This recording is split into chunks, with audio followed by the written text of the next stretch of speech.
अगर तंगी मुसीबत जीवन में नहीं आएगी मेरे प्रियो, तो आप कभी विश्वास करने वाले बनेंगे ही नहीं। कैसे पता चलेगा कि तंगी में प्रभु मेरा सप्लाई कर सकता है? कैसे पता चलेगा कि तंगी मुसीबत में भी प्रभु मेरे साथ खड़ा है? तभी पता चलेगा जब मुश्किलें आएंगी। Hallelujah, hallelujah. कहता है कि जब संसार की चिंता, धन का धोखा, कौन सा धोखा? धन धोखा देता है। आप तो कहते हैं कि धन जो सुख विलास लेके आता है, धन नहीं है तो चीजें नहीं, आप बोलते हैं अरे धन नहीं होगा तो हमें जानेगा कौन? धन नहीं होगा तो हमारी पहचान क्या? बाइबल कहती है धन का लोभ, याद रखना, धन का लोभ क्या चीज है? ये सब प्रकार की बुराई की जड़ है, जड़ है ये। धन नहीं, धन का लोभ। धन का लोभ समझते हैं? धन ही सब कुछ है जो बोलते हैं, धन ही सब कुछ है। आज लोग धन की आराधना करते हैं, वर्शिप करते हैं। धन को उन्होंने परमेश्वर बना दिया, धन उनके लिए सब कुछ हो गया।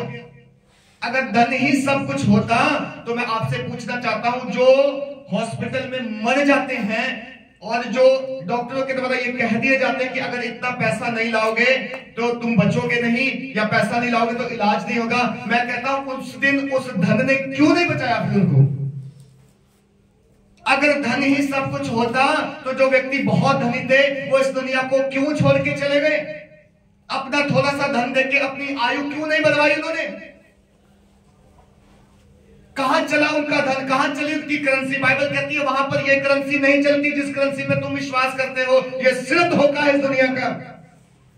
ये शैतान ने हमारे लिए मोह माया जाल बना दिया है कि इंसान को इसमें जो फंसा लो और इंसान को कैप्चर कर लो और इंसान को ये दिखा दो कि धन है तो सब कुछ है, इसलिए धन कमाते रहो, धन कमाते रहो, चोरी कर लो, बुराई कर लो, 2 नंबर के काम कर लो, उल्टा सीधा सब कुछ कर लो, लेकिन धन कमा लो। धन होना जरूरी है। लोगों के अंदर एक मिथ डाल दी है शैतान ने, एक सॉफ्टवेयर डाउनलोड कर दिया शैतान ने, यहां जो ये दिखाता है कि धन धन धन सब कुछ धन है। पर मैं आपसे कहना चाहता हूं धन बुरा नहीं है, धन का लोभ बुरा है। परमेश्वर ने बोला 6 दिन तू मेहनत कर और अपनी मेहनत की कमाई को खा और अपने परिवार का पालन पोषण कर, दैट्स ऑल। पर 7वें दिन उस 6 दिन काम करने वाले परमेश्वर को याद करने के लिए 7वें दिन आराधनालय में जा। हालेलुया। कहां जा? 7वें दिन आराधनालय में। बोलो 7वें दिन कहां जाना है? आराधनालय। किस लिए? मुझे 6 दिन परमेश्वर ने तंदुरुस्ती दी है, इसलिए मैं जाऊंगा। मुझे 6 दिन मेरे परमेश्वर ने संभाला, इसलिए जाऊंगा। मुझे 6 दिन परमेश्वर ने भला चंगा करके चलाया, मैं इसलिए 7वें दिन जाके उसकी क्या करूंगा? आराधना। ये परमेश्वर की आज्ञा है कि विश्राम दिन को क्या करना? पवित्र मानना। बट आज शैतान है जो आके ये कहता है हमारे कान में कि 6 दिन से काम नहीं चलेगा भाई, 7वें दिन भी जाया करो और आएगा पैसा। बोनस बोलते ना, बोनस ऊपर से जो आता है, ऊपर से 6 दिन तो तुम्हारी कमाई है, ऊपर से भी ले लो। और उन लोग को मालूम नहीं जो ऊपर से आता है वो जाता कहां है। वो जब इकट्ठा हो जाता है, थोड़ा सा थैला जब भर जाता है तो उसका ढक्कन खुलता है और वो सीधा डॉक्टर के पास लेके जाता है, बोलता तेरा 7वें दिन का सारा धन इधर दे दे डॉक्टर को। Hallelujah, hallelujah. कोर्ट में दे दे, कचहरी में दे दे, नहीं तो तेरा एक्सीडेंट हो गया फिर समझौते में दे दे, बच्चे फेल हो गए हैं उनको दे दे। अरे कहीं ना कहीं ये निकल रहा है। बाइबल कहती ऐसा धन तुम बिटोरते हो, उस थैली में डालते हो जिस थैली में नीचे छेद है, और तुम कहते हैं हम कमाते तो इतना है, जाता कहीं। तुम्हें मालूम नहीं है धन कैसे कमाया जाता है। आपको मालूम नहीं धन इकट्ठा किया कैसे किया जाता है। बाइबल कहती जो कुछ तू अपनी कमाई कमाए, 6 दिन मेहनत करके, अपने शरीर से हार्डवर्क करके, उसका जो 10वां हिस्सा है वो परमेश्वर का है, वो परमेश्वर को देना, अदरवाइज तू चोर ठहरेगा। बाइबल कहती, मैं नहीं कह रहा, आप पढ़ना मलाकी की पुस्तक। बाइबल कहती तुम चोरी करते हो, और फिर कहते हमने चोरी कहां की? क्यों नहीं की तुमने चोरी? जब परमेश्वर ने आज्ञा दी थी कि अपने सारे दशमांश ले आओ, पुराने नियम के लोगों को बोला सारे दशमांश ले आओ। अगर तुम खेती करते हो, खेत का अनाज लेके आओ। अगर तुम भेड़ बकरियां पशु पालते हो, अपनी भेड़ बकरियां पशुओं में से टाइट जो है 10वां हिस्सा जो है परमेश्वर के भवन में ले आओ। बाइबल का परमेश्वर कहता है परमेश्वर के भवन में ले आओ ताकि परमेश्वर के लोगों को किसी वस्तु की कमी ना रहे। हालेलुया, फिर बाइबल में लिखा है परमेश्वर का घर उजाड़ पड़ा है और तुम दो दो मंजिलें बना के रहते हो, क्या तुम्हें लगता नहीं कि तुम चोरी कर रहे हो? तुम चोरी कर रहे हो। और फिर तुम कहते हो परमेश्वर हमें, हमारे घर में बरकत नहीं है। कैसे बरकत होगी एक चोर के घर में? कैसे बरकत और आशीष और शांति चंगाई रहेगी उस व्यक्ति के जीवन में जो चोरी करता है? सोचो, अगर हमारे मोहल्ले समाज में कोई चोर हो तो हम उसे किस दृष्टि से देखते हैं? आप बताएं। ये बोले ये चोर है, सामान का ध्यान रखना, इससे बाइक साइकिल टाइम से अंदर कर लेना, ये चोर है, नशेड़ी है, उठा ले जाएगा। सोचो परमेश्वर की दृष्टि में वो बंदा चोर है जो अपना 10वां हिस्सा दे देता। मैं सिर्फ 10वें हिस्से पैसे की बात नहीं कर रहा, मैं समय की, मैं जीवन की, मैं आपके शरीर की, मैं आपकी आराधना की, मैं आपके हर उस चीज की बात कर रहा हूं जो परमेश्वर ने कहा कि 10वां हिस्सा परमेश्वर का है। हालेलुया। इसलिए संडे चर्च आना जरूरी है मेरे भाई। बाइबल कहती है संसार की चिंता और धन का धोखा वचन को दबा देता है। जो कहां बोया गया था? झाड़ियों में। झाड़ी में बोया गया बीज वो है कि संसार और धन का धोखा जो है उस बीज को दबा देता है, उस वचन को दबा देता है और वो कभी फलवंत नहीं होता, फलों को नहीं लेके आता। हालेलुया। इसलिए मेरे प्रिय हमारे जीवन ऐसे होने चाहिए कि हमने जब एक बार प्रभु को जान लिया, विश्वास कर लिया, मान लिया है, तो हम प्रभु के साथ चलने वाले बने, वचन को सुन के समझने वाले बने, वचन के अनुसार अपने जीवन को बदलने वाले बने, तभी जाके फलों को लेके आएंगे। अदरवाइज जो हमने सुना लेकिन माना नहीं, फल नहीं लेके आए, शत्रु आएगा चुरा के ले जाएगा, तुम खाली हो जाओगे। जो था वो भी चला जाएगा, ले जाएगा, वो उसको दे दिया जाएगा जिसके पास बहुत है, और हम फिर खाली हो जाएंगे। हालेलुया।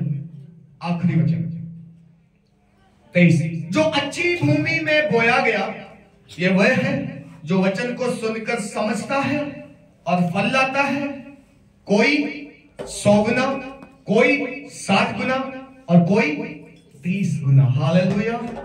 आप चाहे कम फलों को लेके आए बट फल मस्त लेके आए, ये फल लेके आना बहुत जरूरी है। हालेलुया। अच्छी भूमि में कौन सा है? जो सुनकर समझता है। क्या समझता है?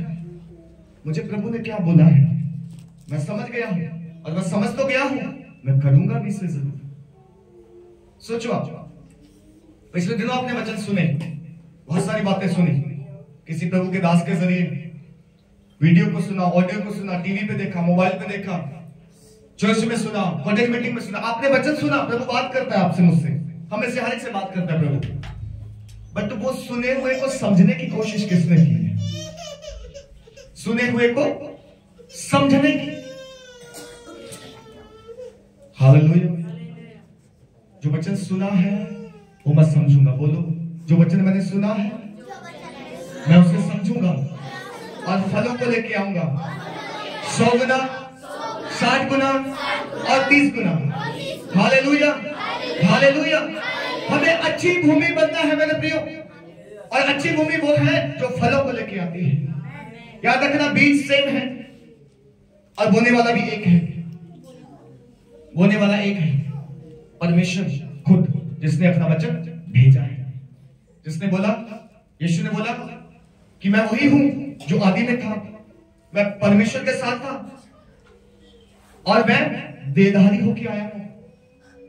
और वो देहधारी जो था आज हमारे हाथ में रिटन फॉर्म में है, बाइबल जिसको बोलते हैं। ये बीज है और बोने वाला परमेश्वर है, और खेती जो है वो हमारा हृदय है, वो हमारा दिल है। और ये दिल अगर तैयार नहीं है, ये हृदय अगर समतल नहीं है, इस हृदय से अगर अपने कंकड़ पत्थर नहीं निकाले, तो याद रखना ये पथरीली भूमि है, और पथरीली भूमि में बोया गया बीज फल को नहीं लेके आता। संसार का धोखा और धन का लालच जो है दबा देगा इसे। अगर हमारा हृदय तैयार नहीं है, अगर हमने इसको खाद पानी नहीं दिया, तो ये ऐसा है, मान लो कि रोड के किनारे बोया हुआ बीज, और रोड के किनारे जो बोया हुआ बीज है उसको पक्षी आके क्या कर लेंगे? चुग के ले जाएंगे, क्योंकि वो ढाका नहीं गया, कवर नहीं किया गया मिट्टी के अंदर। हालेलुया। जानते हो कैसे तैयार करोगे आप अपनी भूमि को? जानते हो? केवल प्रार्थना और वचन के द्वारा। हालेलुया। केवल प्रार्थना और वचन के द्वारा। जब आप प्रार्थना करते हैं घुटने टेक के, आप प्रभु से यही कहें, प्रभु मेरी हृदय रूपी भूमि को जो है समतल कर, ताकि जब इसमें बीज बोया जाए मैं फलों को लेके आऊं। मेरे हृदय को परमेश्वर ऐसा खोल दे कि जो वचन इसके अंदर डाला जाए वो मुझे समझ में आए और मैं उस पर चलूं, फलों को लेके आऊं। मैं चाहे 60 गुना लाऊं, चाहे 30 गुना लाऊं, चाहे 100 गुना लाऊं, लेकिन मैं फलों को लेके आऊं। अगर बिना फल के अगर हम पेड़ हैं, तो बाइबल में लिखा है कि जिस पेड़ के ऊपर फल नहीं है, जिस पेड़ जो पेड़ फल नहीं लेके आता, उसको स्वामी जो है देखेगा 1 साल नहीं, 2 साल नहीं, 3 साल नहीं देखेगा, और ज्यादा उसको समय देगा। बट एक दिन आएगा जब स्वामी अपने दास को कहेगा, इस पेड़ को काट दे, क्योंकि मैं बहुत सालों से देख रहा हूं ये कभी फलता नहीं, फल नहीं लेके आता। हालेलुया। क्या बोलेगा मास्टर? स्वामी क्या बोलेगा? जब हमें बिना फ्रूट के देखेगा हमारा मालिक, हमारा स्वामी, आत्मिक फलों की बात कर रहा हूं मैं मेरे प्रियो। हमारे अंदर आत्मिक फल आना जरूरी है, होना जरूरी है। हमारे स्वभाव में, बातचीत में, चाल चलन में, हमारे डेली रूटीन में, हमारी जिंदगी में आत्मिक फलों का होना जरूरी है। परमेश्वर कहता है, वो आया, उसने देखा, और जब उसने देखा कि फल नहीं है, उसको शाप दे दिया एक बार यीशु मसीह ने, और क्या बोला? आज के बाद तुझ में कभी फल न लगे। और बाइबल कहती है वो कह के चला गया, और जब वापसी आया तो चेलों ने देखा, कुछ समय पहले तो ये पेड़ हरा भरा था, लेकिन अब पेड़ जो है जड़ से सूख गया है। हालेलुया। और चेलों ने पूछा, ये ऐसे कैसे हो गया, ये इतनी जल्दी कैसे सूख गया? तो उनको एक वचन समझ में आ गया कि हमारे प्रभु ने, जब हम पहले निकल रहे थे यहाँ से, तो इस पेड़ को देखा था, फल की इच्छा की थी कि फल होगा, बट फल ना पाने की वजह से बोल दिया, आज के बाद तुझ में कभी फल ना लगे, और वो पेड़ जड़ से सूख गया। हालेलुया। हमारा स्वामी वेट करता है, जब से हम बचाए गए, जब से हमने उद्धार पाया, प्रभु देख रहा है, ढूंढ रहा है कब फलों को लेके आएगा। 1 नहीं, 2 नहीं, कई साल देता है वो। बट अगर उसने लास्ट में डिसाइड कर लिया कि ये फल नहीं लाता, इसे काट दिया जाए, तो बाइबल कहती है वो जो पेड़ है जिसके पत्ते तो हरे थे, जिसकी शाखाएं तो बहुत अच्छी थी, फल नहीं था, उसको काट दिया गया, उसको सुखा के आग में झोंक दिया गया, और बिल्कुल राख बन गया, वो कभी किसी के काम नहीं आया। हालेलुया। हालेलुया। हमारा स्वामी फलों को देखना चाहता है। हमारा स्वामी हमारे हृदय रूपी भूमि को उपजाऊ बनाना चाहता है। इससे खाद पानी दे, प्रार्थना का, वचन का एक हैबिट बनाए, एक आदत बना ले। मैं इतना समय प्रार्थना करूंगा, मैं इतना समय प्रार्थना करूंगी, मैं इतना वचन पढ़ूंगा और समझूंगा उसे, और जो मैं समझूंगा उसे मानूंगा भी, और फलों को लेके आऊंगा, ताकि मैं एक अच्छा पेड़ कहला सकूं। हालेलुया। एक अंतिम वचन पढ़ के दुआ करेंगे। दानियल नबी की पुस्तक, उसका 7वां अध्याय, दानियल नबी की पुस्तक, उसका 7वां अध्याय और उसका 27 वचन मैं आपके लिए पढ़ता हूं। यहाँ पे लिखा है, तब राज्य और प्रभुता और धरती पर के राज्य की महिमा परम प्रधान ही की प्रजा अर्थात उसके पवित्र लोगों को दी जाएगी। उसका राज्य सदा का राज्य है, और सब प्रभुता करने वाले उसके अधीन होंगे और उसकी आज्ञा मानेंगे। हालेलुया। यहाँ पे परमेश्वर का वचन कहता है, और तब राज्य और प्रभुता और धरती पर के राज्य की महिमा किसकी होगी? परम प्रधान ही की प्रजा अर्थात उसके पवित्र लोगों को दी जाएगी। परमेश्वर अपनी राजकीय सामर्थ आपको और मुझे, हम सबको देना चाहता है। राजकीय सामर्थ, हालेलुया, और महिमा। हमें कई बार लगता है कि हम प्रभु के लिए ये छोड़ दें, वो छोड़ दें, वचन ये कहता है, वो कहता हमें मिलेगा क्या? अरे हम क्यों छोड़े? हम तो बचपन से चीजों को मानते आए हैं, ये तो बचपन से मेरी आदतें हैं। चेलों ने भी यही पूछा, यीशु हम सब कुछ तेरे पीछे हो लिए छोड़कर, हम तो मछलियां पकड़ते थे, हम तो व्यापार करते थे, हमारे तो इतने इतने टोकरे बिकते थे, लेकिन जब से तूने बुलाया है हमारा तो मछली पालन का काम ही खत्म हो गया। हमें मिलेगा क्या तुझे फॉलो करके? हमें मिलेगा क्या तेरे पीछे आके? तो यीशु मसीह क्या जवाब दे रहे मालूम है? जब मनुष्य का पुत्र अपनी सामर्थ्य में आएगा, याद रखना, कब? जब मनुष्य का पुत्र अपनी सामर्थ्य में स्वर्गदूतों के साथ आएगा, और वह पूरब से पश्चिम, उत्तर से दक्षिण सबको इकट्ठा करेगा, बादलों पे हम प्रभु से मिलेंगे। फिर जब वो राज्य होगा, उस राज्य के तुम खंबे होगे, उस राज्य के तुम पिल्लर होगे, उस नींव के तुम पिल्लर होगे। पतरस, मैं तुझसे कहता, तूने मछली छोड़ी है मेरे लिए, तूने व्यापार छोड़ा है, तूने पैसा छोड़ा है, मैं तुझे तुझे इस दुनिया में भी 100 गुना दूंगा, लेकिन उस अनंत काल के जीवन में जो तुझे राज्य मिलेगा वो कभी किसी को अपने धन दौलत से नहीं मिलता। ये मैंने तुझे दिया है, ये मैं तुझे देना चाहता हूँ, ये मेरे पीछे आने वाले लोगों को मिलेगा। Hallelujah, hallelujah. दानियेल की पुस्तक में लिखा है, तब राज्य और प्रभुता और धरती पर के राज्य की महिमा परम प्रधान की प्रजा की होगी, यानी परमेश्वर की प्रजा हम लोगों की होगी।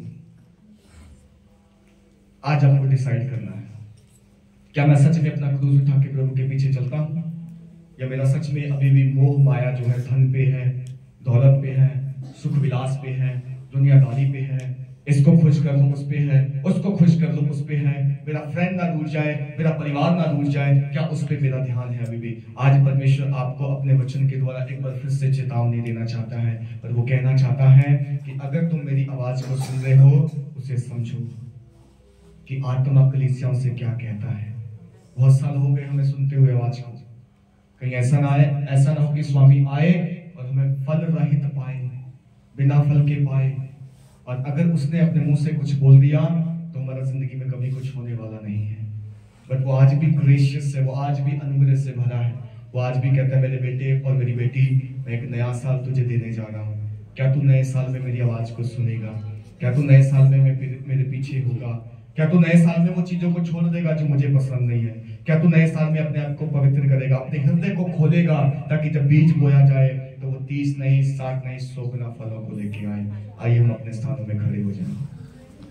Thank you Jesus, hallelujah, praise you Lord, hallelujah. पहले से कह दे मसीह